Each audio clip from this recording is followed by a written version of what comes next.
The views and opinions expressed on Lifeguards Off Duty are those of its hosts and guests exclusively. They do not represent any entity, organization, or municipality. Hello, everyone. I'm Dr. Michael Kachmar.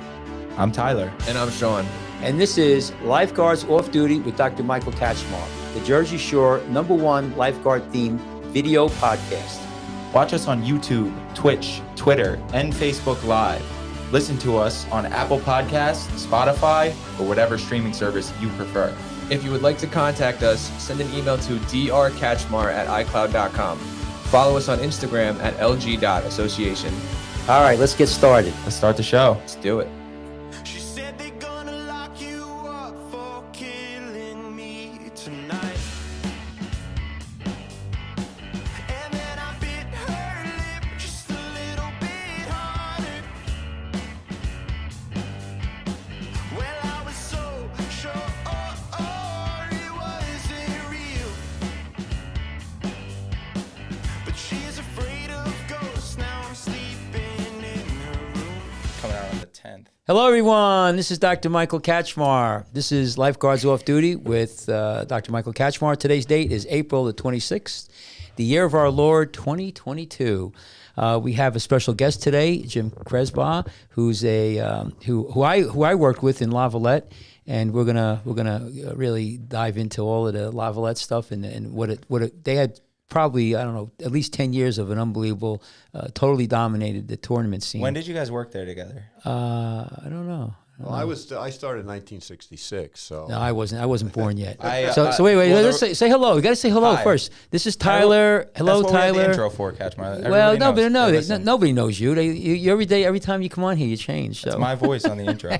your voice on the intro. The captain of the boat I went fishing on today worked in Lavalette from 70 to 79. What was his name? I can't remember. Maybe Kres will know. So let's introduce Jim Kresbaugh. Here you are, and here's your name. Here he's on on our whiteboard, and that's the correct spelling of his last name. Now I was informed, and so welcome to our studio. Thank you for coming. Really appreciate it. thanks for inviting me, Mike. You got to hit the microphone. Go ahead, talk now. Say. Thanks for inviting me, Mike. Thank you for coming. Yeah, we're having some technical difficulty. This is that's what happens when it's live, you know. I just think you didn't want anybody to hear me. No. We want to hear you.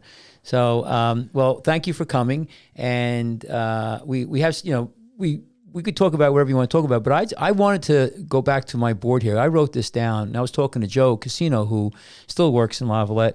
And the thing that I wanted to talk to you about, what I remember when I was there, it was the level of professionalism. Number one, of the beach patrol, but number two was the tournament and the attention to detail. I mean, I remember they used to train to turn the boat. Like the boat came in, they had it down. Like, you won a lot of tournaments just on technique. Yes, we did. And so I want you to just go, because that's something that is to me is a very valuable commodity, and to teach people and to see that. And you guys, I don't know, dominated the tournament. So can you tell us how long your reign was for, and what did you perfect? How did you learn how to do all of that and get that technique? Where'd you bring that from? And really, because that's something. Yeah, a lot of it, Mike, was trial and error. Right. But I think, it's part of, I guess, my personality that I try to do everything to the best of my ability, and I want to make sure that everybody's doing it correctly. So the idea of competing in tournaments, when Lavalette first started, we were kind of like the laughing stock. We went down to Seaside Park one time for a tournament, and it was a disaster. It was a disaster. It was a joke. So when I became captain, we decided that we wanted to not be laughed at anymore. And we changed a lot of things. I think a lot of the things that are going on in lifeguarding today, I was able to get instituted through Lavalette, and it grew out to the other beach patrols. Many of the guards that have worked for me over the years have gone on to be captains elsewhere. So it's like a family tree. But to answer your question, participating in tournaments is like if you're in high school and you want to, do some intramurals after school, you can. But if you want to be on a varsity team, you have to try out, you have to work hard, and you have to put in the extra time. Well, we felt that by practicing the additional time, the different hours that they came in, made them better lifeguards. Our ultimate goal was not to win a lifeguard tournament or to be undefeated. Our ultimate goal was to be the best possible lifeguards we could be and best serve the beachgoers in Lavalette. Right. And then, so by coming in at 8 o'clock in the morning, you were there every morning, 8 o'clock with us. We broke it down. I had great people assisting me, Joe and Jack Casino. Jack would take the swimmers. Joe would take the paddlers. I kind of took the rowers, and we mixed it up a little bit.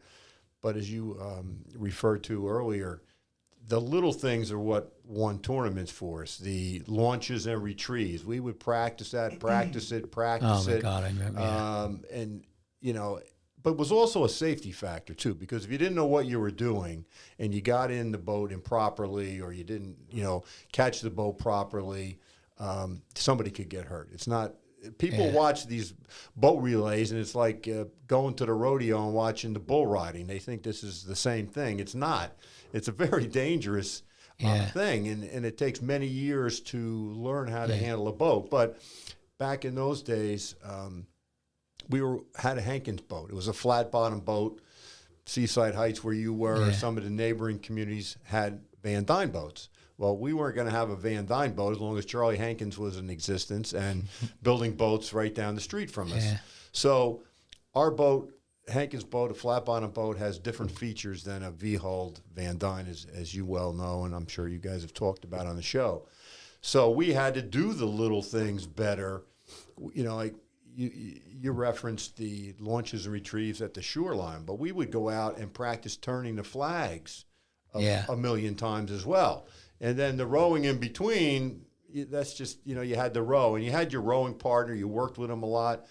I rowed quite a bit with Joe Casino, and everybody got so used to their partners. But we had to take advantage of what our boat gave us, and which was being able to turn quickly, accurately. We would make that sharp turn where Van Dyne had to kind of go out and around and in. And then sometimes later on in the years, we would hear that clunk, clunk, clunk of the Van Dyne, and they'd be passing us. And we know we were better rowers, but the boat, made a difference. Right. So, but then, as we started to improve, we got good lifeguards. We always stress the quality, the personality of the people that come to work for us. Lavalette was not the place to come to for many people, and a lot of kids learned that. I'm a very disciplined person. I coached high school and college sports across the board, so I kind of, we kind of run it the same way. And there was just the Lavalette way of doing things, and it was pretty strict. But we made sure that we had the best crew that we could have. We would get brothers, we would get sisters, we would get other family members that would come to work for us. And the kids that were little characters or that didn't really want to take it as seriously, they went elsewhere. And that was fine. We were happy with what we had. And as our reputation grew, we got better and better swimmers. We had a lot of great swimmers that worked for us.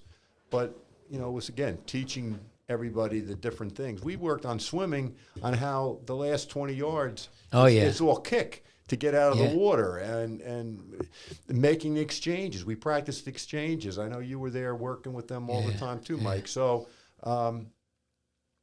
as we got better and better in our Ocean County area, then we decided to take on Monmouth County. And Monmouth County at the time was, and still is, some of the better beach patrols in our local area.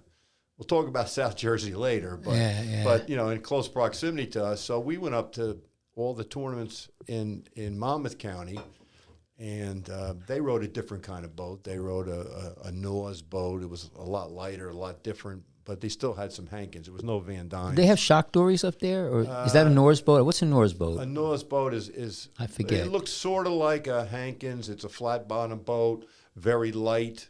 Okay. And it was a lot thinner. We had one. We finally bought one, and we had it in La Valette. But we went up there. We also had to learn how to do stand-up rowing because in Monmouth County, they do stand-up rowing in a lot of the events. So we had to train ourselves how to do that. But we went up there and started winning the Jersey Shore relays in Avon, or we won Belmar, we won Bradley, we won Ocean Grove. You know, we just, for the 1980s, I don't think we lost. And we had a real special boat.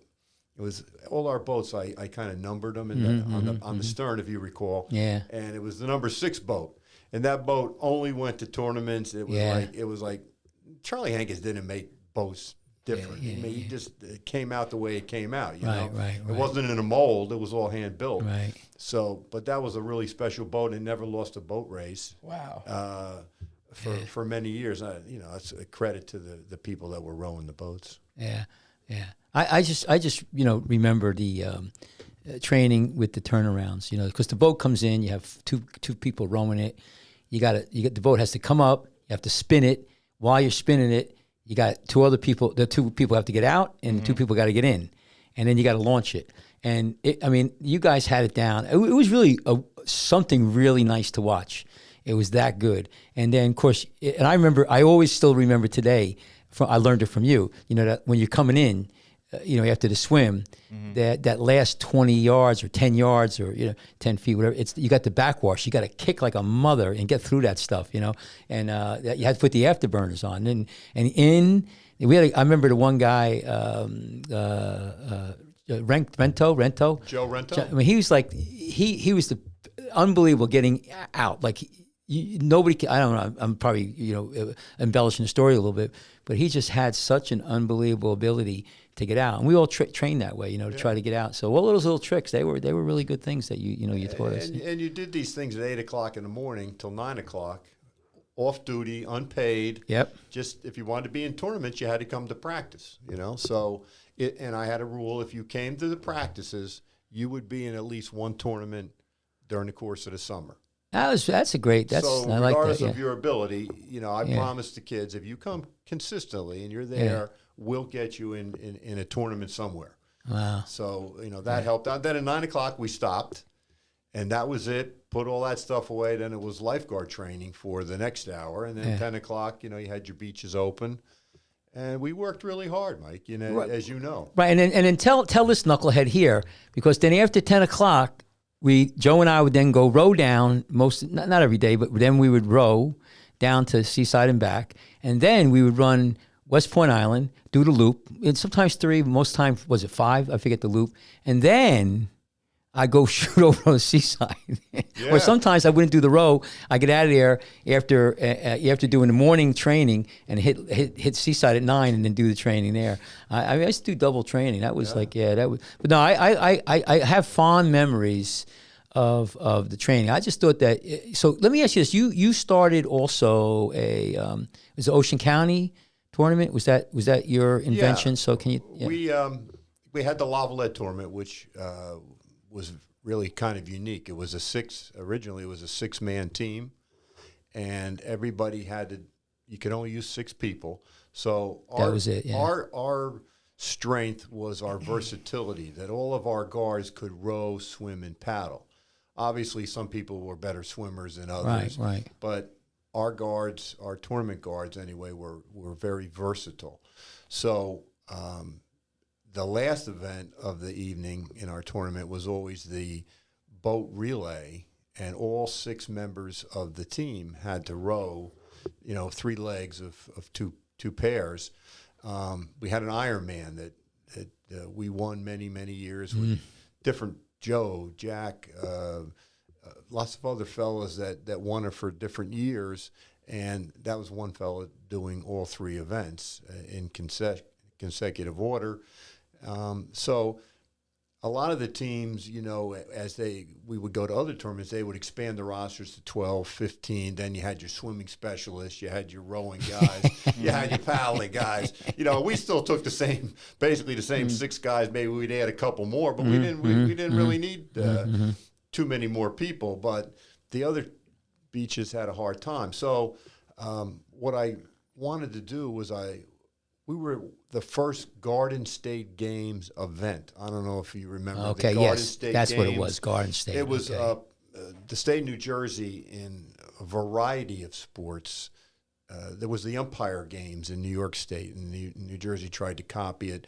Dick Stedman, who was the swim coach at Monmouth University for many, many years, kind of got it started and got us to be, we were actually the first Garden State Games event, and it was a lifeguard tournament. Really? So okay. What I tried to do was I invited what I thought were 3 of the top teams from each county, 3 from Monmouth, 3 from Ocean, 3 from Atlantic, 3 from Cape May, and that's how we got, you know, the tournament, and it became called the state tournament. And, okay. you know, people were kind of like, for a while, fighting to try and get in. an invitation to come to the tournament. And that's how, you know, we got to know Atlantic City. They would come up. We became very good friends with Mayor Whalen, who was a former guard in Atlantic City, and Rod Alois and some of the others that we got to know. And it just branched out. We made a lot more friends. But that's the how it became the state tournament, and we tried to do it from that direction. We also used to televise it. I don't know if you remembered or not, but it was on Monmouth Cablevision, and at the time, I did some broadcasting for Monmouth Cablevision. I did a couple of local high school football games on a Saturday, and then I would do the lifeguard tournament. It was on cable TV, whatever the local channel was. Oh, wow. And so I would do the broadcasting. They brought their cameras, and it was, you know, I think it was tape delayed, you know, but so that it added a little prestige to the whole thing, and it was a really nice event. We kept it going for many, many years, and that's, like I say, how we got invited down then to Atlantic City to some of their tournaments. I think Harrah's was one of the first ones we went to down there. Then we got invited to the Goudies. Yeah, the Goudies. Mike, we would bring Mike with us all the time. Yeah. I got a mug up there, Chris. Yeah, I know. The idea was to get a mug, and you just died to try and get that mug. Yeah. And it was only 4 events, and you had to go get this 50, 75-pound bag that was out at the buoy. And Mike did a lot of the single rowing, if I remember. Yeah, you guys. Yeah, that was a tough one. That we were talking about that. We had somebody in here who was one of the lifeguards was in here. We talked about the Goudies and how disciplined it is. That's a great one. And I remember going down here with Joe. I mean, they never stopped it. So let me get back to this, just to this Garden State. So it now, does that still exist? Is it still going on? The Garden State Games petered out. I don't know how many years later. But they gave us a beautiful plaque. I hope Lavalette still has it in the headquarters. Oh, I'm very sure they do. And they gave us, it was all made out of wood. And they also gave us, like, you know, medals, like, you know, like the Olympics. They had a gold, a silver, a bronze medals that we would award the first, second, and third place, and then that team trophy. Maybe now what it is the Gardens, the Red Bull stuff. It might be switched over. So I want to show you. I want to show something before I forget here. I want to just let me see.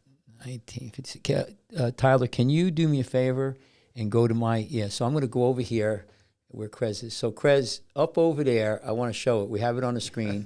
So that's the belt that I wore. I when I worked for you guys a few times. So that's you guys used to wear the belt. Yes. And can you just tell us a little bit about that, like Sure. how, because that's something that we had a couple shows about, different lifeguard techniques, and that was something that was brought up. Right. Well, I think Lavalette was at the forefront of many changes. When I first started guarding, there was ropes that went out into the water, and they had empty beer kegs attached in Floating. and then you had the lines, and everybody had to swim between the ropes. Right. And then at some point, when I became captain, I said, these ropes are like, they were getting fish hooks in them, and people were getting strangled. So I took the ropes out, and one of my first things I did is, I put the first year I put a float out at where the lines would have gone to, and people still in their minds, your mind can do imaginary things, and you would see the two floats out there. But what I did was, on the beach, I started the idea of beach flags to indicate the swimming area, so it gave it some flexibility. Right. So people actually envisioned, you saw in your mind, if you've been there enough years, still the rope going out, and you stayed in that area. And then the next year, I did away with the floats out in the water, and we just went to the flag system, which is still what's used today. Yeah. But getting back to your belt up on the wall, when I started, they were leather and heavy canvas. And once a week, the captain would put out some neat's foot oil and some boards, and you would get a little paintbrush, and you had to soften up your belt and put all this. Wow. I used to call lube your tube kind of thing. And so we did that, and then eventually we said, well, they're getting old, and we need to replace them. So we were able to get them made for us, the one that you have on the wall, and we. Who made them, Chris? The one you have up there, I believe, was probably one of the later groups. We had a fellow, Dave Ballant, in La Valette, and then Van Note, sailmaker, is now there. Okay. And he was making them for us for a good many years. We switched the buckles. We went to a dive-type belt buckle. Because if you remember, when you were wearing belts, if somebody pulled the line, like we took lines out much more common than it is today. But if people started pulling the line and you weren't ready, because the belt was made, it wasn't like holding your pants up belt. It was made to slide up to your armpits, so it was bigger. So then you would adjust it, and then you could get pulled in. But if people pulled too early, you had to get off. You had to get the belt off. So you always left a loop in your belt, and it was not in the middle, but it was on whichever side. If you were lefty or righty, you had a loop where you clipped the can onto your belt. Right. There's a metal brace on that one. There was no shoulder straps that we have today. Right. So then. So none of the cans had the straps. They just all had a clip. Put the camera. Put the camera back on. I'll show you up here. You can see up there. I'll zoom it in. So again, put the. So if you look at the belt there, can you see it, Tyler? Yeah. Where the whistle hanging, there's a metal clip there. Loop. It's a loop. Yeah, and you could hook the can onto that with a little like a clasp. See it? So there's the handle. It's a brass snap that we would use. Gotcha. Yeah. And when we bought the Torps, they came with the straps. So we took them off, and we would have to buy the brass swivel snaps or clips and fit them back onto the line, because we were using belts, and it was a snap-on. It was great. It kept your shoulders. If you're swimming with a strap, and sometimes your elbow hits the can. It always made you free. I've always liked the belts much better than the strap. I never really got comfortable with it. But so then we went to the nylon belt that you see up there from the leather ones. And then we tried to change the buckle to like if you were scuba diving, and a decor buckle that you could hit with your finger. Quick release. So you could quick release it. So again, you didn't get pulled under, or if there was an emergency, you had to take it off. When I first started, the Torps were cone shaped, and they were made out of fiberglass, and they were very, very heavy. Then they went to the Burnside can that you had a picture of here on your wall that everybody switched to. Let me ask you this: so with the rescue with this belt, okay? So you had, because I'm trying to remember now, the can clipped on. How long was the lead on the can? It's about the same as it is on a shoulder strap.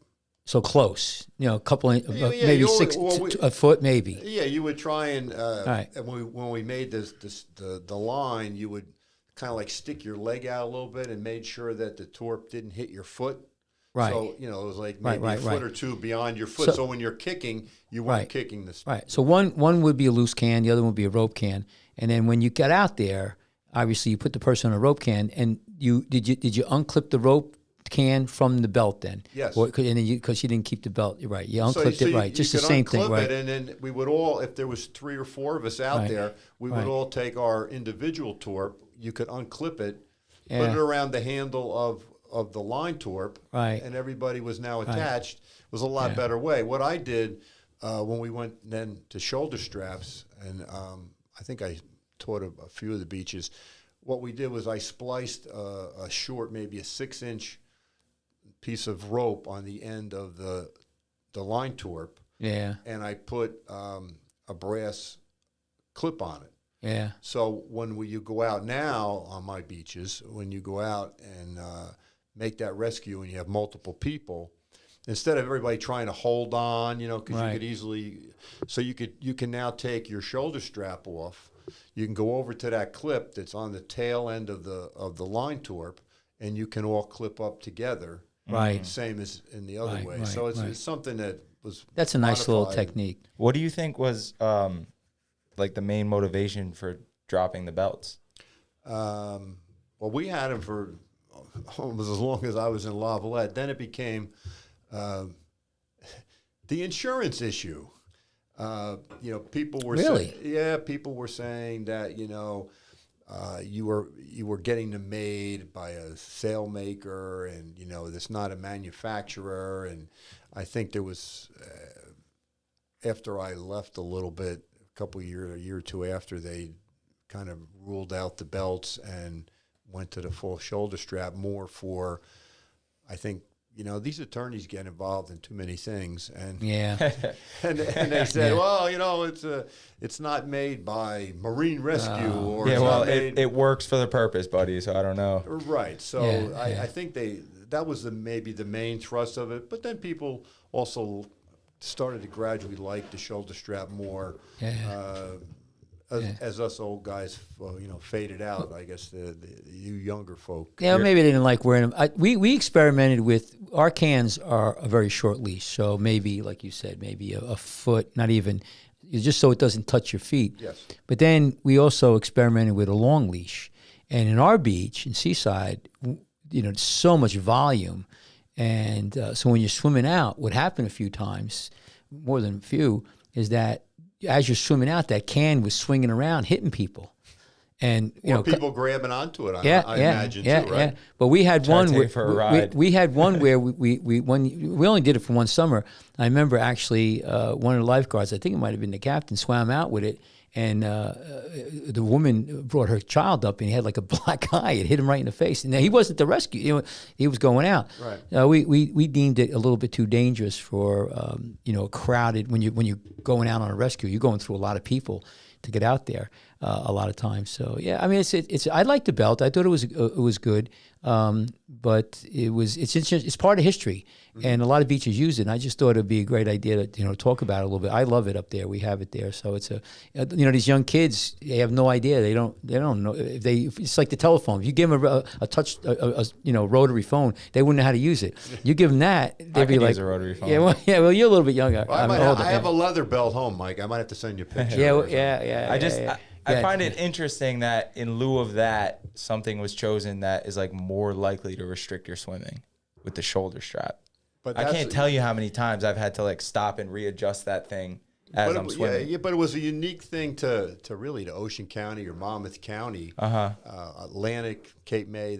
They were shoulder straps, and again, Where'd it come from, Krez? Do you know? the belts. Yeah, who started with it? I don't know. When the first day I was a lifeguard, they said, "Here, go. You got to go get a belt." So We talked about that, didn't we, Tyler? Because we were looking at the origin of lifeguarding, actually, one of our shows, and so one of them was Hawaii, another place was New Jersey, Atlantic City, and then there was another micro burst of lifeguarding in Asbury or Ocean Grove or something.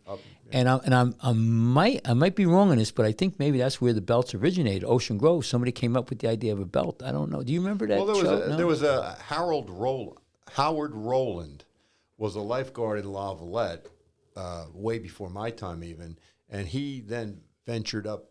I hope I don't get this wrong, but I think he went to Belmar.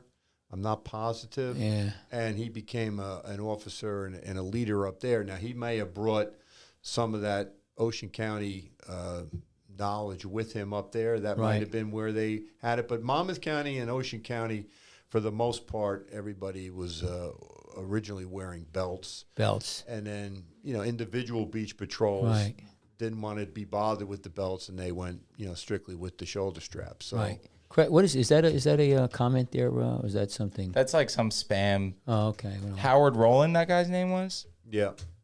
Yeah, we'll look it up. Let me do some research here. So the I want to just bounce back with the tournament stuff, because my years there, you guys were just unbelievable, and the training, you said you guys had how can I say? Because you don't want to say you recruited, but you did recruit. I mean, you had certain people in there, and they would not everybody can make the team, and so you had a competition. Right. But you also had, and you go out to different beaches. But one of the things that I thought was very unique, and really I thought it was a great idea, and I really enjoyed it, was your inter squad tournaments and the mile swim, the row around West Point Island.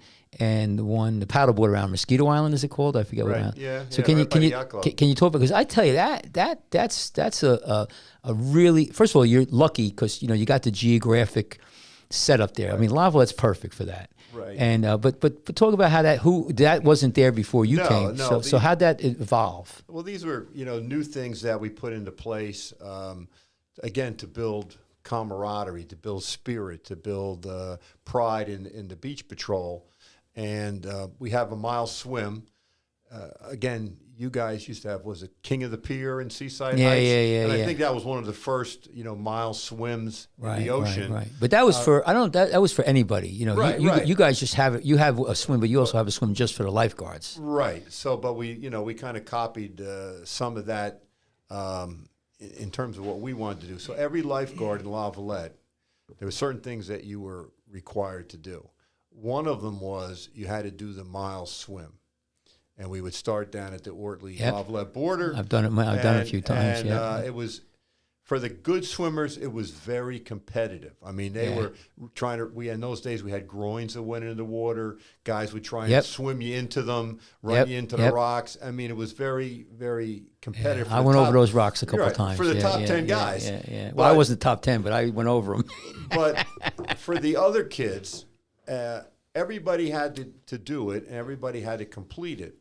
So it didn't matter what your time was. The important factor was that you were able to do it. Now, we trained pretty hard all season, so for the most part, we would do jetty swims or jetty swims. Run, swim, runs. So, yeah, that was big. I loved them. Yeah. So, but I had kids, and I actually, they came to me and said, I never thought I could ever do this. It was like an impossible dream. We would have guards that would stay back and encourage the slower swimmers to be able to make it, to stay with them, to, hey, come on, Mike, you can do it, you can do it. So there was that kind of spirit amongst all the guards that everybody pulled together. So when they ran up the beach and finished, the smiles on their faces. I mean, they were exhausted, but the smiles on their faces that they did it. Yeah. Even if they only worked 1 year, they did it, So that was more what it was about. Yes, we had a little plaque, and you got your name on it if you won the mile swim. But so then to answer your question further, we then decided to have other competitions. So obviously we were big into boats. So we would, one day of the year, we would take all our boats down to the bay front, and you got a partner, and it was very competitive, and you started and you went. around West Point Island and back to the beach where we started down by Reese Avenue. Were you assigned your partner, or did you get to pick your partner? You picked your own partner. I know I rode with Joe Casino many times. Let me interrupt you for a minute. So I did it with Joe Casino once, and they that year bought one of old Seaside Heights boats. I remember this. The thing was like a 1969. It weighed about a ton. Heavy. And Joe and I had to row it. We It humped was a that thing. draw. You had a draw for your boat. See, so I like that. I So like that. Oh, it was boo. It if was there bad, were 6 man. boats, okay, everybody in the hat. I got boat 1, I got boat 2, so they happened to draw that particular boat. And then It was fun though. Yeah. so that was a big to do. That was important. Then we also had the paddle that we put in place. But more importantly, the part Mike liked really about it was the inter squads, and I came up with the idea of it was 1 day a week. We did it on Sunday mornings, 9:00 when we started our training. It was a way of incorporating all the training instead of making training sometimes can become boring when you're doing the same things over and over again. And I tried to be creative and mix up the workouts and try different aspects and rotate people into different stations when we did our things. But there were certain things that you had to accomplish during the course of the summer that we had to check off that we did. But anyway, I figured this would be one way for the kids to have a little fun. It would be some competition, and it just grew and it spiraled. Some years I had 3 sergeants. I had 2 lieutenants, 1 for each end, and I let the 3 sergeants and 1 of the lieutenants, they took their teams because the sergeants were assigned, so they competed with their sergeant, and that was a way of making the teams. Other years, I grabbed the 4 senior-most lifeguards, and we had a draft.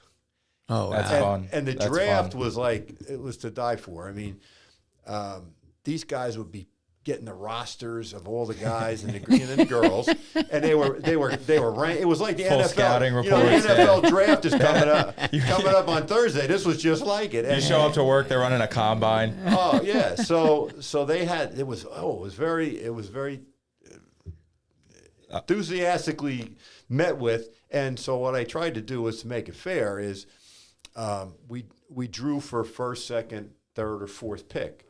If you got first pick, obviously you got whoever you wanted, and then, but if you got the fourth pick, you got 2 people. So then it went from 4. You got so actually you're picking numbers 4 and 5, Right. and then it went back to number 3 for 6, Right. and 2. So first pick guy kind of got the 8th guy. So Yeah. I rotated it through, so it was kind of fair, and they were like 8-man teams, and so they had it, and, somebody would forget somebody. It's like somebody stabbed. I forgot that guy. They got really excited, and then after it was all done, I would get on the airways and I would read off the rosters, and everybody had a name like. The Blue Jays or whatever. Shoes. We had they had little sea creatures or something that they named dolphins or clams or and it kind of rhymed with their last name. So whatever your last name was, you kind of found something that was seaworthy. And then we kept points, and you got 1, 2, 3, or 4 points for that event on that particular Sunday, and we kept a running total. At the end of the season, we had a plaque, and all the names of the people on the team got on the plaque, and that was in perpetuative thing that we would put little plates on each year. But the big part of it was because we had the belts. What I did was, and this is what the kids really died for, was if you won the event, you got a paw decal. It's on there. Almost like the Look, there's one on there. It's a paw the decal. stickers on the helmets in college football. Yeah, exactly. Right. So the goal was for some of these teams to make somebody go pauless for the season. That was like, if you could make one of the teams go pauless, it was like, that they were just like. That has a paw on it, that one, that belt up there. So, some of them, they were winning all the time. And on the middle metal part that Mike is showing you on his belt, I gave him these little paw prints, Wow. and they would put them on. And as soon as the event was over, they were like rushing at me. Where's my paws? So then I said, okay, just the captain of the team, come up. I had to have them all ready like the night before because I had to hand out the 8 of them. That's great. And they put them on their belts. And, it just built a lot of good spirits. That's why that's such a great place to work, though, Lavalette. A lot of people have good memories. And the paddle board around West Point Island, that thing. I remember because I did it, several times. And you would, while you're competing, right, and you're battling, and they have the greenhead flies, and they start biting your back, and you can't stop. If you stop, you lose, and you just let them bite you, and and you just keep because it's a battle all around, and you're like, oh, and I remember that was just it was a lot of fun things. There's a lot of things that people remember. There's a lot of great memories. At one point, I founded like an alumni association, and we would have an annual get together at Crohn's, and everybody would come back from the 50s or the 60s or whatever years they were there, and it was everybody. It was just a wonderful time. What was nice about that environment, and I'll tell Tyler, is that I'd stay there some days and we'd set up everything, and then what lifeguards would get on the stands, and then it would be, let's say, maybe Joe and I, Casino and maybe Darbo, and we would do Ironman. We would set up, had the buoy, and an Ironman is row, swim, and paddle. And we would just time each other. So we would just see who could, we might do 2 of them in a row, and you would time each other and try to beat the other one. You might be, and but that was you always allowed that environment. We could compete, and it was always training, and you were that was a nice thing about it. I thought that was such a great thing, and like for somebody like me, we all love to train, and the more we could have and do it, and it's like the afternoon runs. We'd go for a run on the boardwalk. So there was a lot. You create a nice environment. We mixed it up, and so even with all that training that Mike is stressing, that even on 1 or 2 or 3 of the mornings during the course of the summer, we did. It makes you laugh, but it was like you were in elementary school. We did relays. Yeah. We did like log rolls. We did frog leaping. We did all kinds of crazy, silly things that the kids they love. Can we do relays today? Can we do relays? It was just to see 18, 17, 19-year-old kids just go back to their youth and have a fun day. It kind of made it more fun. What I remember is we get there early and we do the tournament team stuff, but then when the lifeguard training came on, you'd have the whole about 5 minutes of stretching. I remember that it was like a whole routine. I'd do all these kind of crazy things, and then it would be some kind of workout. Well, one of the things that towards the end of my tenure there, every first year lifeguard had to demonstrate to me that they could do a out and in swim rescue. They had to do an out and in paddle rescue, and they had to take the boat out by themselves out around the buoy and back in. And I would not move them on to the next year until they could do that. And every one of them, I never had any. Some of them maybe had to do it a second time, or they struggle a little bit. But the point of that was that the lifeguard was able to do all 3 of the important skills, no matter whether you're Mike Kachmar or you're Joe Schmo. Right. Everybody was able at the end of the year to have mastered all 3 of those skills. I would venture to say if you went to some beach patrols today, that there's guys that can't do those 3 things.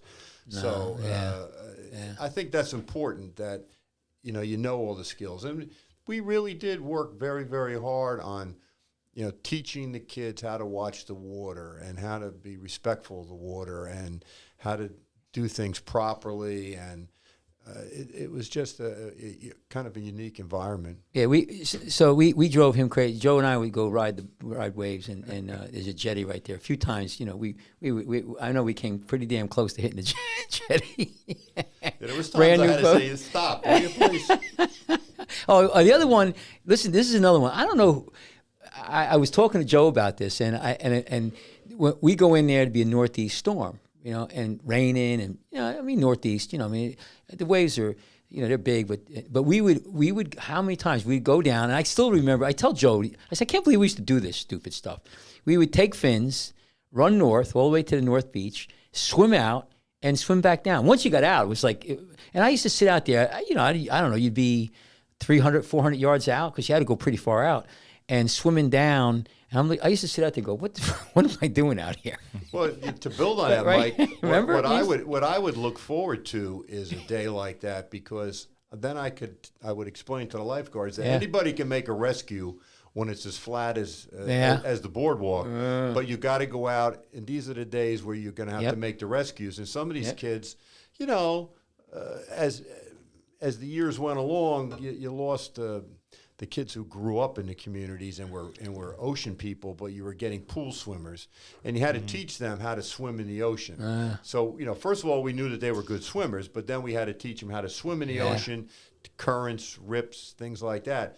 But I would pray for big days. Everybody got their torp. I didn't let them go out without a torp, and a buddy system of somebody of equal swimming ability. Yeah. And you had to go out, swim through the surf like you just described, sit out there, catch your breath, be amazed that you did it, and then you had to get yourself back in, and, maybe then we do a couple little rescues. Well, what the funny thing is, how, not saying that we're that tough, but, what we didn't care, but I would be like, okay, wear fins. I'm like, okay. If I had fins, I'd be like, I couldn't go down on anything. But I remember days training when it was some big surf, and we had the buoy, and we do ins and outs. So when we do it today, I mean, when we go there, we might do, say, 4 or 5 ins and outs. Maybe it's 150, 200 yards out and 200 yards in. But we used to do it, and do it in days when it was crashing waves, and and I tell you, you couldn't wait for the set. And there's days I remember I wasn't drowning, but man, I tell you, you're gassing like on the 3rd or 4th one, and you're going through these big swells, and you're getting hammered, and you got to come up, and there's another swell. I mean, there's days where I was like, I was just about another 3 seconds from drowning. It was, you had to really hold your breath, But it doesn't seem like the water is the same anymore, Mike. No. It seems like I'm not saying it's calmer, but we used to have some big days. Yeah. And when I started guarding, we weren't necessarily great tournament guards. Again, we weren't in tournaments. Yeah. But as soon as we saw the surf, like you just described, we were out. We were out in the boats. We rode waves. We rode waves. We rode waves. We'd take 3 guys out in the boat, and it was all about riding waves and boats. That was like the highlight of your day. And I agree with you. I think we had, that's a good point. I really think that we had colder winters, we had more storms, and I was telling Joe, we all used to wear Ray-Bans, and we never had them, tied in the back. And I don't know how many pairs of sunglasses I lost from rowing out by myself in big surf and waves crashing over my bow, hitting me in the back of the head, and blowing my sunglasses off. Mm-hmm. I mean, It wasn't, you like, because you got cocky, but you still go out. I mean, and I think about that nowadays, and like how many times you go out and you get dumped by a wave, and no big deal, So, but boats are not. It takes too long to teach people how to handle boats, and we were talking earlier before we got on the broadcast that about lifeguard life expectancy is 3 years, maybe you get 4 years. But it takes that long to learn how to really handle a boat. And by the time they kind of master it, they're done. And now they're having these lifeguard tournaments, particularly in our locale here in Ocean County.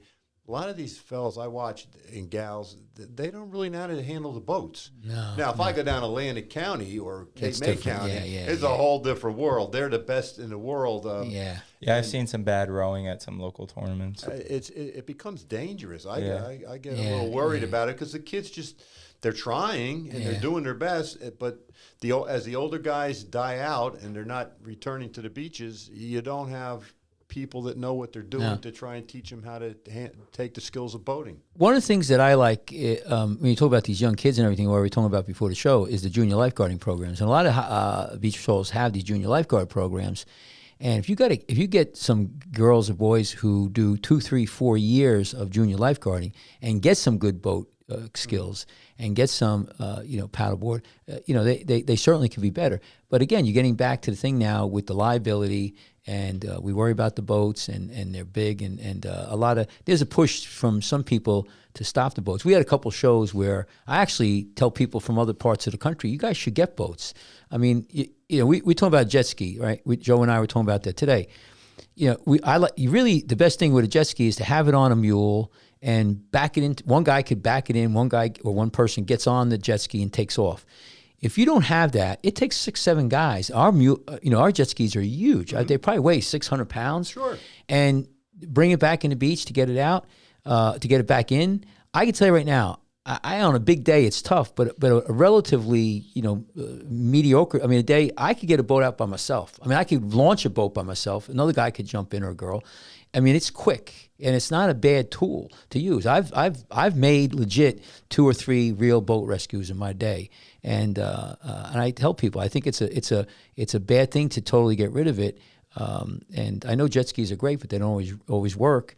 And in a big surf, they're really great. But boats we should be teaching that skill. I think it's a great thing, especially when the ocean's cold. You could row, you could, Right. It's good strength training. Yeah, sure.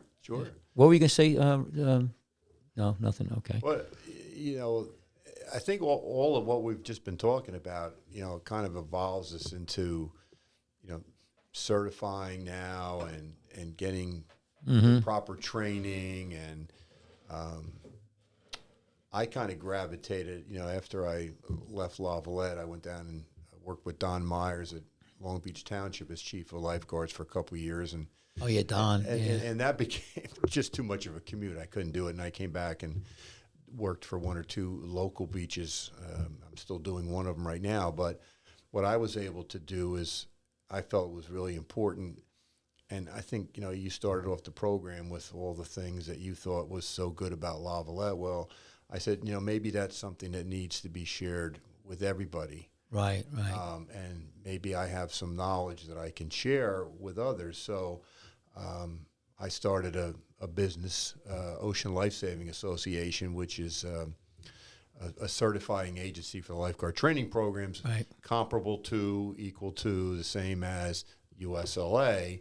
And I have now about 25 different beach patrols that Wow. certify with me in Ocean County. I don't try to go Ocean County. into Monmouth County. I don't go down to Atlantic County. Right. They have their own thing, but it's just one of the things that I think I was one of the founders of USLA here in New Jersey with a bunch of guys up in Monmouth County, and then it evolved, and we got chapter in Ocean County, and then we got the Mid-Atlantic region, and I was officers, and I was very much involved in it. But all of a sudden it became more about going to the nationals and competing, and it got away from what I think is the most important part of the lifeguards.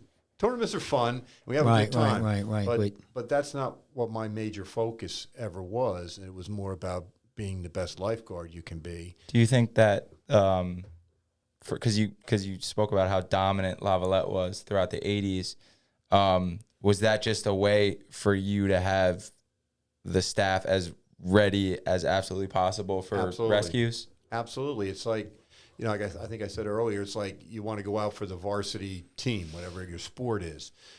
It's not everybody makes the varsity, not everybody makes the starting team, but everybody, can participate. And I think that the more we did those things, our guards just became more highly skilled and more polished and more able to do the things they had to do. But we still had to instill upon them the importance of watching the water, their scanning techniques, first aid, CPR, all those things that go with it. Yes, once we get in the water, because we did all that training for tournaments and things, we were much better. Right. And, we could get out there quickly on a board or in a boat or swimming. But it's I think the more valuable time to me was the 9 o'clock to 10 o'clock times Training. where I actually was able to teach kids how to be, good lifeguards. I think what I'm sorry, impresses me most about your leadership technique and what I'm noticing is that like you assign like these points of pride to like the very small parts of the job, and like therefore like your lifeguards can then go and like just by scanning they'll feel like I'm doing this right, I'm doing this the best I can. That's correct, but you have to stay on the kids. I mean, again, Mike and I talked about we're getting younger and younger lifeguards. We're 16, 17, 18-year-old people. We're not keeping them for a longer time. So the maturity level of a 16 and a 17-year-old is not necessarily the same as an 18, 19, or 21-year-old. I mean, there's exceptions, of course, but so you have to instill upon them the importance of what they're doing, the responsibility that they're assuming. And that's one of the reasons why we don't have a lot of lifeguards trying out every year, is because kids nowadays, I feel, don't really want that responsibility. The pay has been pretty low and has been pretty poor, and I think this year you're going to see a lot of beach patrols upgrading their salaries. I know I think it's 2024, you have to be at $15 based on New Jersey minimum wages. Yeah. But so you could go to McDonald's and flip a hamburger, and you don't have to know anything. You don't have to have CPR. Not you have to worry about first getting aid. sued. None of those things. And you don't have to train. You don't have to work out. And so I think it really develops a lot of character in the young individual if they become a lifeguard and they've worked for a couple of years on the beach. The camaraderie that they develop. Look at this program. I mean, Mike's been doing lifeguarding for how many years, Mike? And that's why you got this program, because you wanted to share, I'm sure, your experiences and get other people's experiences. Working on the beach is different than working at McDonald's or wherever else. One of the things I always say is that you have the ability to save somebody's life, really save somebody's life, and you may not ever do that again. You become an accountant, a lawyer, whatever. You could be, but you could go back when you were 17, 18, whatever you were, and maybe more than one person. You saved their life. You made a big difference, and that's the most rewarding thing.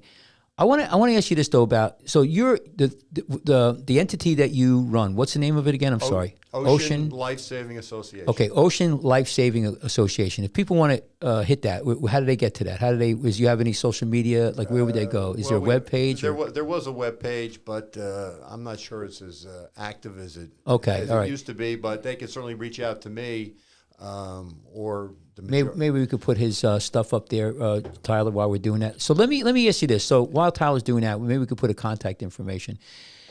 Krez, what I want to ask you is a couple of the captains and chiefs that came in here. We're talking about, you have USLA, you have your entity, all of these certifying entities, but there's new techniques coming out, there's new equipment, there's new technology. We were talking about the other day, drones and maybe not doing ropes anymore, jet skis. So what do you see in the horizon as, maybe we can't get like McDonald's, they can't get people to work, so they got machines, robots. I don't think we have a robot yet on the stand.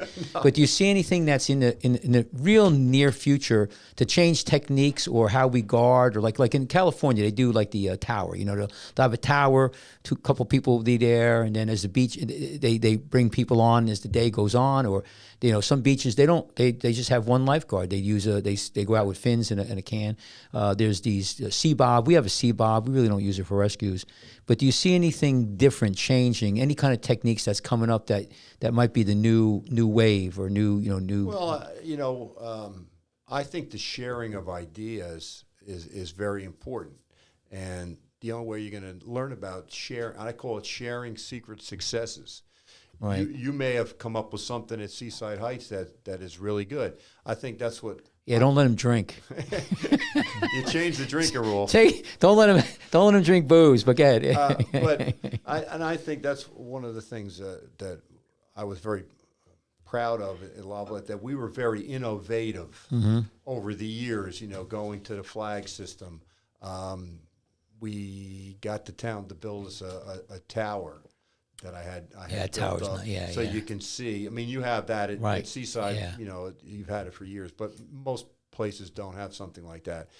The jet skis, they were a hot item for a little while, but then, as you just described well a few minutes ago, they're very hard to get in and out of the water unless you have the proper equipment to get them in and out. You just, Especially on like a big shore break, right, they're tough. we tried a jet ski in Lavalette, and we didn't have all the wherewithal to get it in and out of the water. it's and hard. It's a lot. After we just said, forget it. We'll swim and row. We're not, we're not no. going to do that. But from belts, the change of belts, the type of torps that we've gone through, there's always been some changes and innovations in lifeguarding.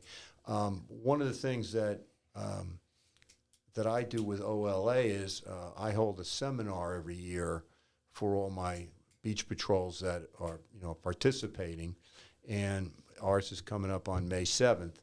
But I bring in 5-6 different speakers on different topics, and we try to share through these speakers new ideas, new techniques, and it's important thing is an exchange of ideas for these lifeguard captains when they're there. I mean, I could be the 5 presenters. I could talk on all those things, but I try to bring in different people who, have that expertise in different fields that we share. Then we also have, through the association, a group email, a group text that they can use throughout the summer if they have a question. They want to, they can reach out to 25 other different beach patrols. Hey, what do you guys do? How do you do this? What do you do with that? Yeah. Then I feel it's important upon me. I'm not just running a small beach, which I do in Ocean County, but now I'm running, like, in a sense, all the beaches in Ocean County. And I feel that that's my contribution to lifeguarding, that I'm sharing all the things I've learned since 1966 with everybody and getting everybody communicating. That's where I feel that USLA kind of dropped the ball, and that's why I kind of got away from it.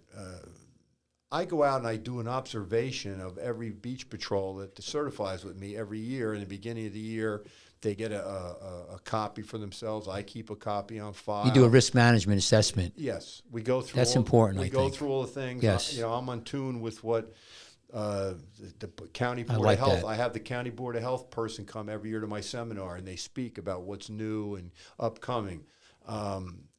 Everything revolves around USLA. The whole country, the nation, revolve, and you can't.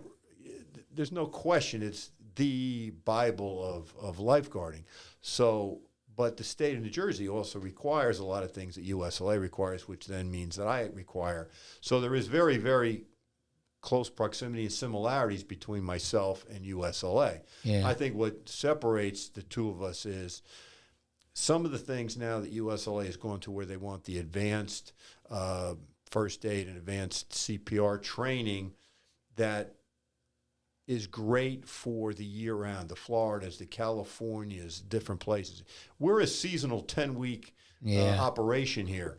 And for some of our local beaches to try and get the kids trained in that advanced first aid that they're requiring now is very prohibitive. So it's like 6 hours or 24 hours. It's a long well time. Beyond the basics that everybody has required in the past. So I stuck with that. My other difference is the USLA requires a 500-yard swim in 10 minutes or less.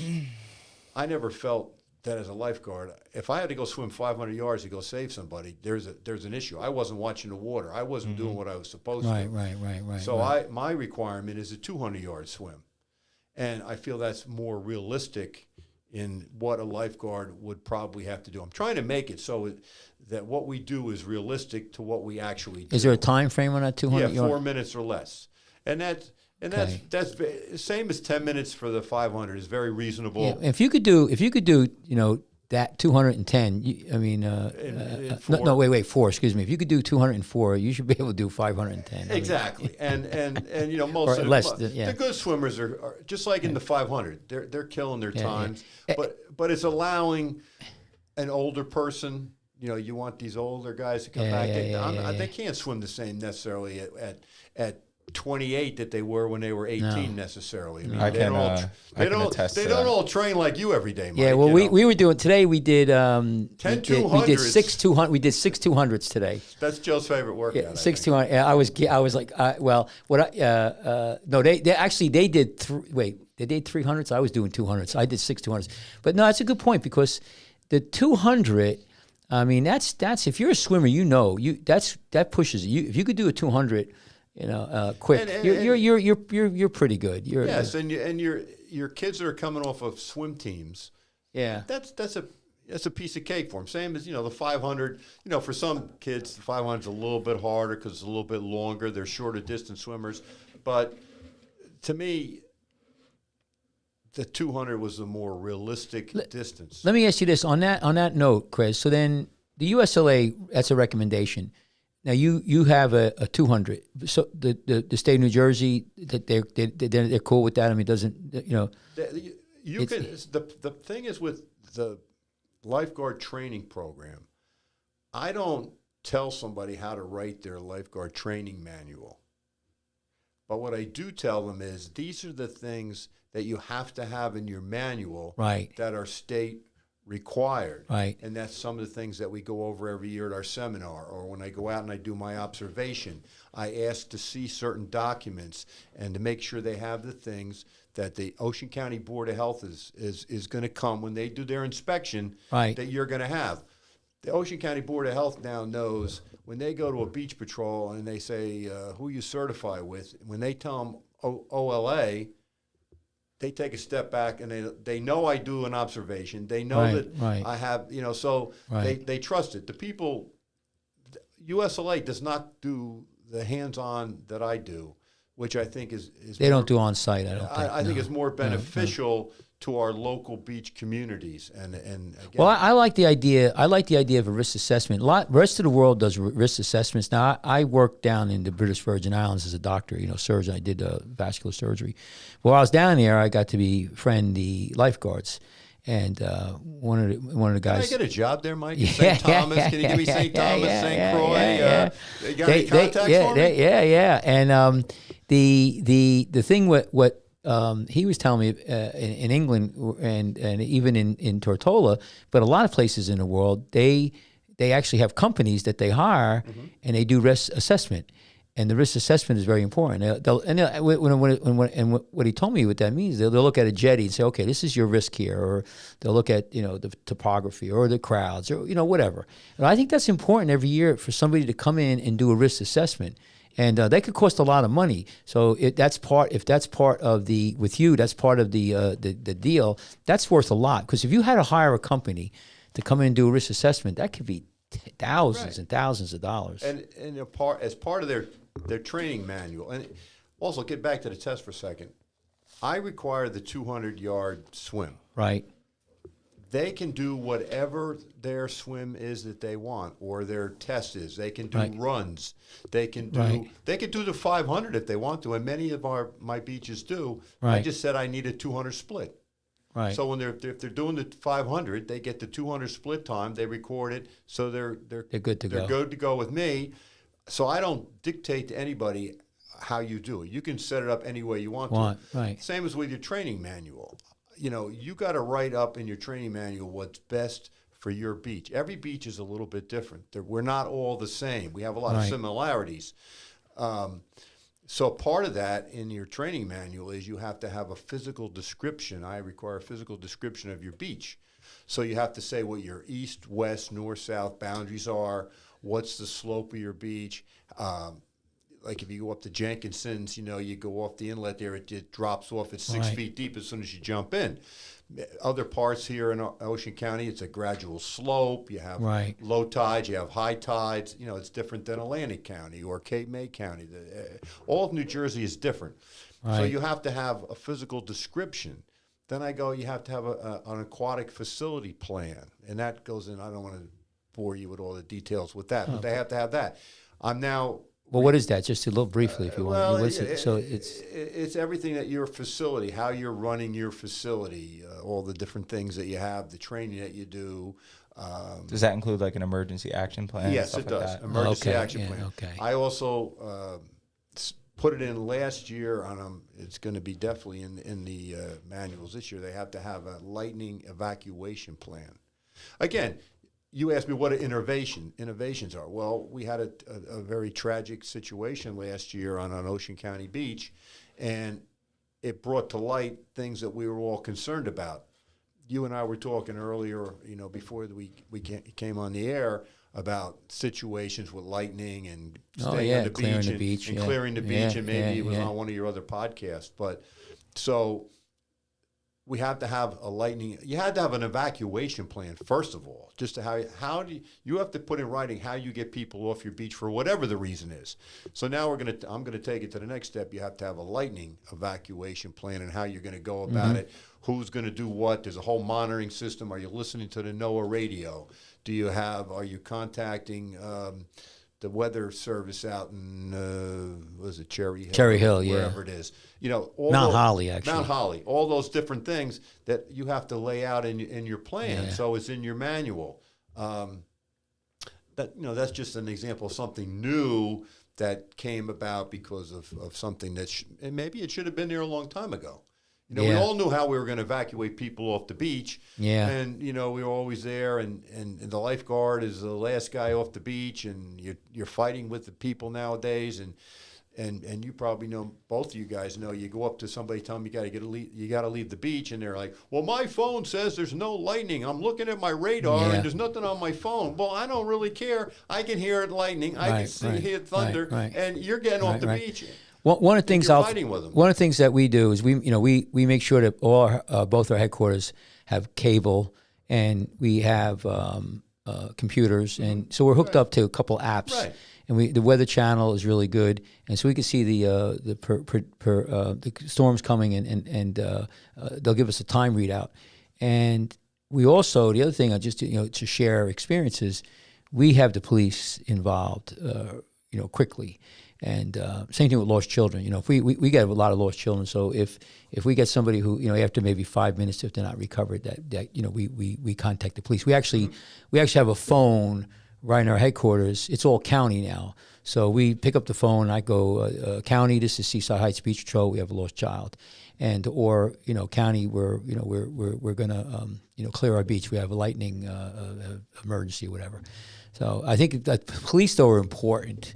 I think part of it in our beach anyway. Well, you're very lucky. You are La Valette is for sure. Seaside Park is because you have local police departments. They do. Yeah, we're lucky. We have a great job. They do really great. From Jenkinson's to Island Beach State Park, those are mostly small communities. Yeah. You have Brick in the middle up there, and you have Bay Head at the other end. Yeah. But for the most part, they don't have all the wherewithal of the bigger beaches. So, I have to kind of tailor some of the things to the smaller beaches, and sometimes they were overlooked or they didn't do what they were supposed to do. So now everybody's, coming more in line, and I think that's all good stuff. Let me ask you another technology that we've been playing around with and other beaches have and this is cameras, because everybody has cameras now.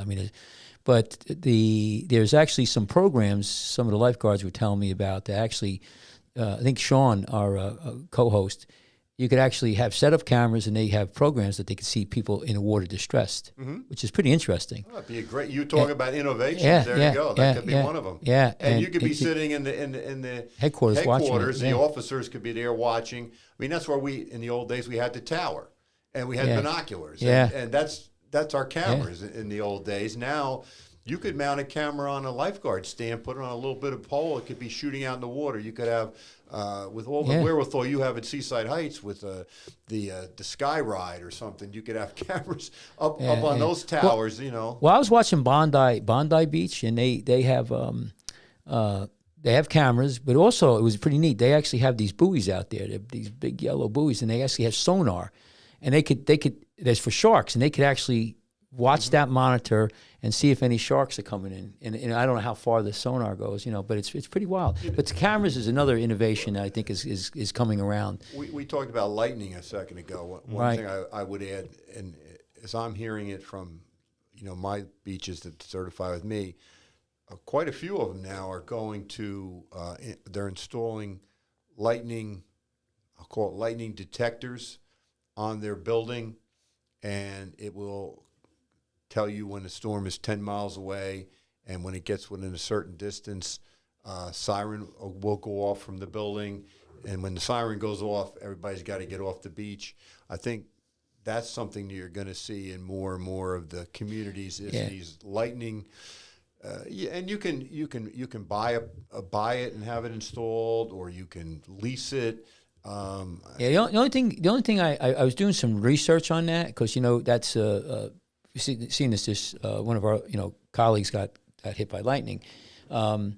The thing that I was reading about it, because they use them a lot in like golf courses. There's a lot of what's what I want to use, false positives. Right. The alarm, it could go off, and it's not foolproof. No, and that's a tough thing. I think that, like, from our perspective, and you and Lavalette and our area, how many times you see these storms coming across from west to east, and as soon as they get to maybe 10 miles west of us, they make a left or right. They go out the inlets. Well, we're in a barrier island. Yeah, so but how many times you see them go out? They go out Barnegat Inlet with a storm. They kind of funnel out that way, and they miss us completely. It seems like the only time we get rain in Seaside is 6 o'clock when we're leaving. Right. So I don't know. Yeah, that's something that technology. There's different technologies. The cameras, the lightning alerts that people can purchase now. I think that's all going to help. But I think it still comes down to the basics, the human element, the communication. Obviously, I've been doing this for 50 whatever years I don't even want to know anymore. But you want to pass that knowledge and expertise down onto these other people. Well, let me drill down a little bit, because you talked about this. So there's difference between a big beach and a small beach, obviously. But because you've worked both, you involved in big beaches and small beaches. What would be how can I put this? What are the differences as far as how somebody's out there listening to us? What would be different than a small beach or big beach? I mean, there's some obvious things I could think about, but from your perspective, what would you? Well, if you used Lavalette or that was a question Joe asked me to ask you. Yeah. Like, how do you what's if we used Lavalette or even Seaside Park, for example, Seaside Heights, your guys are a little different. Island Beach State Park is different animal. You two are different animals. It's hard to always compare. I will say, though, a lifeguard's a lifeguard, whether he's working in Seaside Heights, Lavalette, or Ocean Beach or something. Right. That's not changing. No. But the difference would be for a place like a Lavalette or a Seaside Park, the lifeguard stands are further apart. When Lavalette used to have the groins, we would have one stand between each set of groins. Just let people know, I'm sorry to interrupt you, the groins are jetties. They're rocks that go outside, so not everybody knows what they're... It's not the jetties like you find in Monmouth County. Right. A groin allows the water to pass over it at high tide. A jetty does not allow water to pass anywhere, and that's... but anyway... Well, that's the difference. I didn't know that. Okay, that's good. That's good. We can get into the whole topic No, but I just want... tidal flow and the water and the sand. Right. But anyway... So I think that was another reason why we were very strict with our training in Lavalette and growing up, is that once you left and you got to your stand at 10 o'clock, there's a 1.5 mile beach, and there was 9 stands up on the ocean. The next stand was maybe 300 yards or more away. So you were kind of running your own beach. So we had to make sure that these kids knew exactly what they were doing, and you had to have a system of bumping down and moving around. We talked about that. The difference then is at a smaller beach, they may only have in some cases, 1 stand, maybe 2 stands, maybe 4 stands, and they're going to be very much closer together. So, I mean, from one stand to the other stand, if it's, some of these towns are not that big. They're not, a couple hundred yards. Or whatever. Yeah, I see so, that. Yeah. So the stands, you're working much closer together. You're sharing it. If you go out, you and I are sitting on the stand, and you go out, and Tyler's on the stand next to us, he might only be 50, 75 yards away. He's right there. He's got the backup. Everybody's involved, as opposed to where you get into the more residential, wide open areas like a Seaside Park. There's southern part of Seaside Park where the stands are much further apart. Yeah. You have to be able to trust on them. The clientele sometimes is a little bit different. The smaller beaches, they're beach associations, smaller little communities. So sometimes that has an effect on it. Better swimmers, maybe more reasonable people. In the old days, they would be able to pay way more than the Heights or Lavalette or Ortley or something, because they were little beaches. They only had maybe 6 lifeguards. So we were paying, like, I'll make it up, $10 an hour. They were probably paying 15 because they could easily do that. So many of your guards would choose to go to one of the smaller beaches, 1, because it was easier, and 2, because they made more money. Now things have kind of changed a little bit, and I hope that they continue to change with the increases in salaries. Yeah, well, there's a lot of things that are happening with the salaries, and also the working conditions. Like on our beach, we things that have changed. I don't know, say how much, but everybody gets an umbrella, and if we have tons of umbrellas. One breaks, you get another one. Nobody out there with the sun. Right. We have all free suntan lotion for everybody. We have dispensers. Well, there is a big difference between a big beach and a little beach. You were asking me what the difference is. You have a municipality that has a tax rate, that has a large budget for the beach. Right. So you can afford to buy them much suntan lotion as you want, or umbrellas. You can have them donated by all the Coca-Cola. All the things. They come there, and you got another little beach that an $80 umbrella is a big expense. So you maybe have one spare, but I mean, and that's part of when I go out and do my observations. Does the guard have sunglasses? Does he have an umbrella? Does he have this? Does he have that? And that's, I think, one of the better advantages of the certification that I do too is how many times have you sat with somebody and they weren't physically really qualified for the position, either their vision, their hearing. Yeah. That's an important thing. A lot of people don't do it to vision. Yes. So I think we might have been the first again that I required a physical of every lifeguard. Yeah. You had to have it. It had to be, the state says you have to have something signed by a medical doctor that says, quote unquote, you're physically able to perform the duties of an ocean lifeguard, unquote.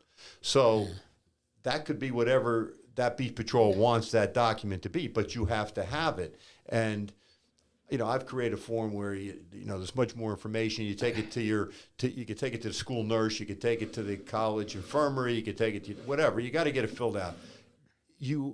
But I added over the years hearing and vision, because supposing you don't know that the person wears contacts. No. And maybe they don't have their contacts that day, or they have glasses, and whatever happened, I don't know. So now all of a sudden we're all talking about lawsuits. You look, the kid's looking out in the water and he misses something. Yeah. Maybe not seriously, like a life and death thing, but he still misses something. Yeah. And you find out later, he goes, "Oh, I didn't have my glasses today." You go, "I didn't know you wore glasses." Or somebody's on the beach, or maybe even in the water, yelling, for the lifeguard for help, a little first aid. And the guy didn't hear him because maybe his right ear, he doesn't have perfect hearing. So you have to have all that because now we're lawsuit conscious in today's world. What's USLA on as far as, I guess as you say, you have to be able to do the job. That's basically it. That's the minimum statement that the state has. And but make sure I check. Everybody has to have that. And some of the couple beaches, I won't remain nameless, kind of fought me over that. They said they didn't think it was necessary. And I said, well, it is necessary. And I'm trying to protect you from a lawsuit. And this is what you need to do. We had one guy once, I remember, and we hired him, and he passed the test. He was a good swimmer and all of that. And we were training him, and we were up on the stand. And I said, blow that guy I know over there. And he's like, what guy? I'm like, okay, over there. He goes, where? I'm like, I said, you can't see him? And anyway, he pulled his glasses out of his bag, and they were like, Coke bottle. And, we said, listen, you can't work here. So, you gotta get yourself. Contact lenses nowadays are, and even if the kids wear the contact lenses, that's fine. And, but they have to, but it's something to be conscious about. Those are the kind of things that you have to risk assess. Yes, and make sure that your beach is fully fully covered, and only because you don't want to get sued. And I would venture to say, and you might correct me, but I'm thinking now over the last year or two, 3, that it's almost becoming more important, and you're doing more first aids on the beach than you are rescues in the water. So your first aid training and the things that you do are becoming almost as important than what you do in the water. Your lifeguard is going back heat stroke, sunstroke, whatever it might be, heart attack, obviously, diabetics. The list goes on and I think that you're going to see. You're asking what some new trends. I think it's going to be more that, you're going to have EMTs maybe that again, little beaches might not be able to do it. A bigger beach probably could hire 1 or 2 EMTs. But I think you also need to make sure that the training of the lifeguards in terms of their first aid. You have to, just because you show up with a card and says you're certified in first aid and CPR, you have to keep that refreshed. So maybe every 2-3 weeks you need to take one of your training days and you have to go over mouth-to-mouth resuscitation. You have to go how to use the AED. Jerry, who's the supervisor down in Miami, he said that also a few weeks ago. He said that it's trending towards more medical issues than lifeguarding issues or rescue issues, I should say. And I can tell you, there's days on our beach where, we just all day long, injuries. And I don't know why. I don't know if people are not as healthy, but I agree with you. That's a big trend, and we are pushing more towards to have that. To get people off the beach. We have vehicles, the backboards. Right. Those things are really crucial. And we're trying to train lifeguards to be unaware of that. I mean, there's a lot more obese people out there, diabetics. It goes on and on. And circling back to the lifeguards, though, one of the things I think you're going to see now, and if you agree with me or not, is that we're focusing, not that we never did, but I think more refocusing on the health and safety of the lifeguards. We always concentrate on the people in the water and on the beach, but there's been a re-evaluation, especially with these 2 lifeguards who died, that we have to make sure that we have a safe environment for lifeguards. Especially, you got kids 16, 17 years old, 18 years old. The parents entrust us as supervisors with their children or their children. And I think that years ago on my beach, in our beach, everybody was 21 and older. I mean, you had it wasn't anybody that young. And now you have a lot of young people, and that's something. Do you guys do you have any, do you see anything with USLA or any direction as far as just vague? You don't have to No, but I mean, I've always been concerned about skin cancer. And vision, and I've always required that the lifeguards, I always give them the speech, maybe, the first day of their training, that I don't care how much money you have. Everybody, doesn't have unlimited pockets, but you have to go out and buy the best pair of sunglasses that you can possibly get, polarized, if you can get a little wrap around. I said, I don't care about styling. and what you would wear out at nighttime where you're hanging out or something. You need to protect your eyes. And then, I check with them periodically. Yeah. You have your glasses, and they get the message, and they do. And some of them show up with some goofy looking glasses. You're not wearing them. Yeah. But the Ray-Bans that you mentioned earlier, you got Costas, Oakleys, you got so many different manufacturers, and the wraparound with the polarizers. You got to take care of your eyes.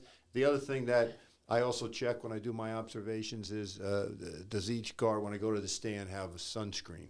Oh yeah, these guys. You're lucky you give. These free guys sunscreen. these guys goof around with. They got all different colors. They got their nose green, their cheeks yellow. I mean, they buy. What do you do, Tyler? Where do you get that stuff? Like it's all different kind of colors. Called Zinca. You get it at CVS. Yeah. They Don't like you Fourth of remember July. in the old days? Didn't you put zinc on your nose? Yeah, but it's Mike? all Come on. colors though. It's all. Well, now they made it colors instead of white. They have, and some of these guys. Colors suck. They take like 3 days to come off your face. Is that what it is? Yeah.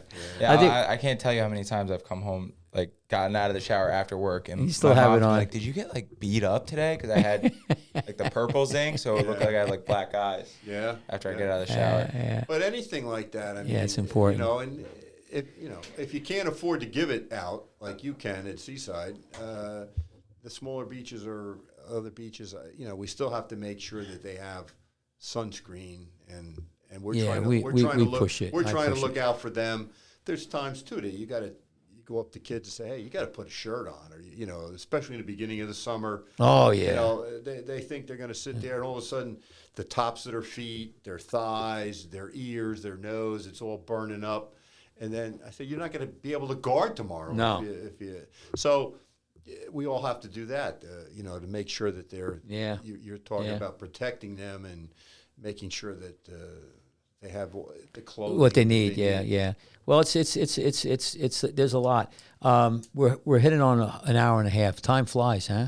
Sure. So I think maybe we should, start to wrap it up. I think that what I want to say is first of all, thank you for coming. It's really, It's been, it flies. Tyler was a little quiet today. Tyler was, just so the audience knows, he was fishing 4:00 this morning for stripers. Did he bring you some? Nah, how many did you catch, Tyler? How many fish did you guys catch?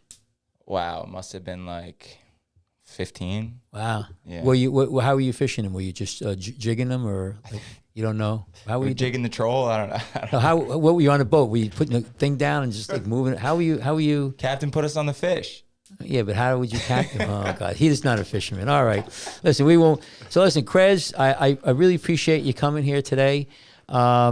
We have a tradition, just so you know, when we finish the show, in Seaside we have the speaker system, and we announce, we say that these beaches are officially closing today.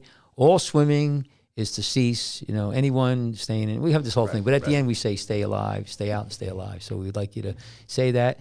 Tyler, you want to just give everybody our contact information, and if you're watching, it's down here on the bottom of the screen. You can follow us on Instagram at lg.association.